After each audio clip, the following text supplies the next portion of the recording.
Badel, throw in what you need to throw in with regard to DCA. Besides the fact that I regret not doing it this whole time. Yeah. But I completely agree with Daniel, and him going back into like gold and silver and all that because it's a smart choice. But I also feel like on the agreeing side of that is there's other things you can DCA into like QQs and things like that too to protect your assets. Because like with the Hurricane Helene, there was people that literally lost everything. They weren't even home. So they didn't even have a chance. Like if they had all their gold and silver or whatever in a safe inside the house, and the house is completely demolished, and it's spread over say 100 miles down the river. Good luck finding that safe. Hmm. There, And like the whole like prepper thing. I understand that, but if you keep everything at home, it's not always the smartest choice. That's what Yes. Hurricane Helene also showed. Yep. No, No, I I mean, but agree. Geolocations. that's going on like way more advanced prepper of having stashes in multiple places around the country and this, that, and the other. And that's like opening up a whole big can of worms. But I love it though.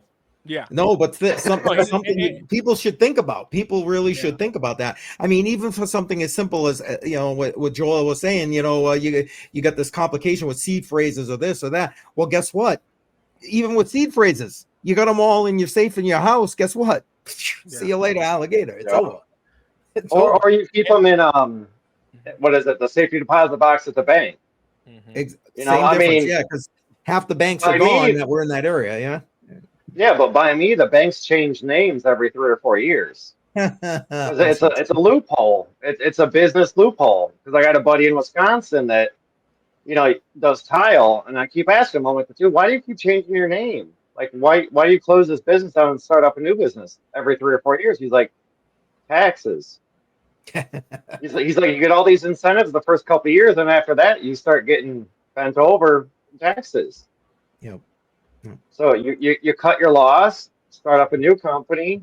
I agree with him. I mean, I have enough metal to where I can put it in a backpack and go. When the hurricane, what was after Helene? What just hit me? What was the hurricane? Milton. When Milton hit, I had all my stuff in my go bag. I have quite a bit of silver. I'm a big dude. I can carry it, and I have quite a bit of gold. And I do fractional.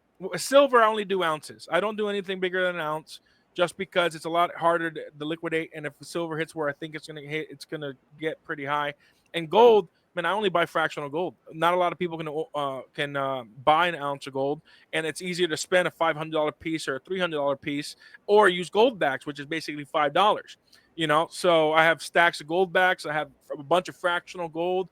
And in fact, I don't have any ounces because I just think in a prepper situation, getting rid of an ounce is going to be a lot more difficult than popping off $100 or whatever with gold. And in silver, I mean, I have a pretty decent stack because I just opened up a bullion business, but my personal stack, not my working stack, I can put in a backpack and run. So I agree with you. I mean, with prepping, you always have to think of the worst case scenario. And yeah, I don't trust anybody with my gold and silver, so I'm not gonna, give it to family or anything. But I will bury it somewhere if I have to and make a treasure map. There you go. But here's something else that somebody told me. I didn't even think about it. Is say you only buy ounces of gold, or say half ounces. Okay, but you travel say 5 miles. You find this person has a bottle of water and a steak, and you want that, and they only want say a tenth of an ounce, and all you have is a half an ounce. You cut it. There you go. Right. You have Exactly. a scale. So you do what our founding fathers did, right? So I carry this around just because I'm a lobbyist and I like showing politicians what our first legal tender coin was. This right here, if you guys can see it, this is an 8 real. They also call it pieces of 8, the pirates, because you can cut these up into 8 pieces. So back then, they used to call a quarter 2 bits because when you cut this into 8 pieces, a quarter was 2 bits of $1. So let me pull this out. So this was the first legal tender coin in America. That the Constitution, when the Constitution says $1, they were talking about the Spanish milled dollar. So yeah, I mean, if you have a half ounce, you just cut it up and you weigh it with a scale. That's what they used to do.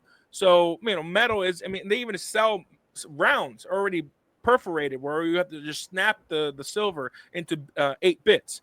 I mean, this is worst case scenario where Starlink gets knocked out by nukes in the space. Like, this is worst case scenario.